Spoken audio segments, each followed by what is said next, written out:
Hi, it's Dr. Lisa Upshaw, and I am a holistic acupuncturist and wellness specialist. And today I just want to share something with you because I've been seeing it so often in my practice, and it's something that I have personally experienced. So I have a feeling that you will most likely relate to it. And I am speaking to now the women who are too busy to eat well, too busy to find time to exercise, too busy to even really take a bowel movement, too busy to add anything else to the schedule. And what I'm seeing in women, often mothers, is that their bodies are yelling at them because there are just too many things to do. They're trying to pack in 48 hours worth of activities in a 24-hour period. If someone came along and offered to sell minutes and hours of the day, that person would sell out in 5 seconds because everybody's looking for more time. And the problem with this is that I'm seeing that the body is just done. The body's tapping out. The body doesn't want to take anymore. Everything from fatigue to pain to digestive issues to menstrual issues to menopausal issues. I mean, you name it, the body's going to yell at you and let you know that things are off balance in so many different ways. I have personally experienced this back when my daughter was 3 and 4 years old. I was teaching, I was practicing, I was not sleeping, trying to be a great citizen of the world, and of course a wife, and my body just hit a wall and I just couldn't do all of those things anymore. And I had to make some drastic lifestyle changes. Now, I understand that it's almost impossible to make lifestyle changes when you have to do the things that you have to do, right? You have to work, you have to take care of the kids or kid, you have to be a partner, you have to grow and climb the corporate ladder, you have to hustle. There are all these things to do. So how do you find more time to take care of yourself?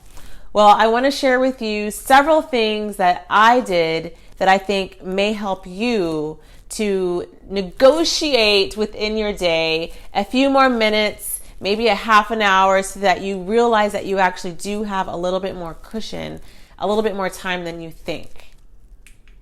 So I'm going to share with you a few of my favorite, most effective strategies. One of the first things I did was to designate specific tasks for specific days. So, for example, I'll do my administrative work on one day. I see patients another day. I have family day as another day. I don't really try to overlap things because then I feel like I'm a chicken with its head cut off trying to get everything done, and I'm not effective.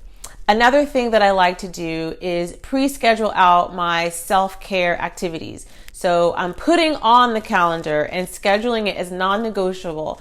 My chiropractic sessions, my acupuncture sessions, massage therapy, life coaching, time with girlfriends, date night with husband, family time, and sometimes some nights I'm just, watching Amazing Houses on Netflix.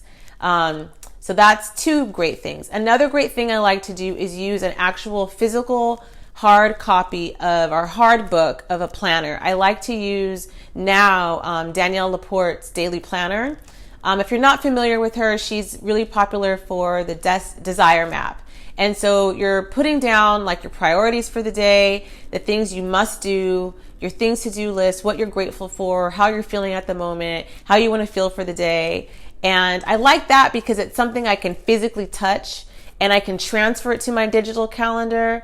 And so I have like a check and balance sort of system of like something that will give me an alarm and then something I can physically touch and look at to remind me of what my priorities are for the day.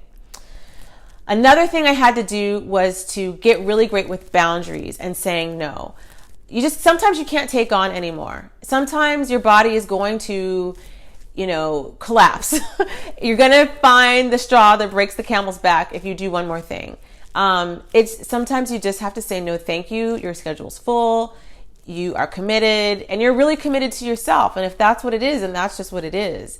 But you have to start to look at your body as the priority and find the way to make sure that your path back to wellness is in fact going to happen, that you're not compromising it, that you're on the road and you're committed to the road. So another thing I like to do is use an app called Work Plan.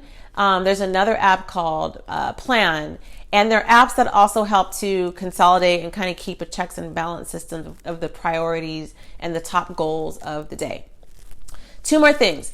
One is that I got really familiar with a babysitter and really started to use the sitter, knowing my daughter would be just fine if I go out. So that's one thing. And then another thing that's really important is looking into hiring an assistant, a mommy's helper, or a virtual assistant, so that you're not having to do so much on your own. So I hope these little tips were helpful for you. They are things that I have used for myself.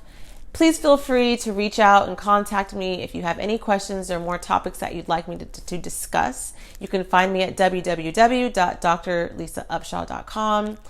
You can also find me on the contact page there and send me a message. Let me know what you think. I'll talk to you soon. Thanks. Bye-bye.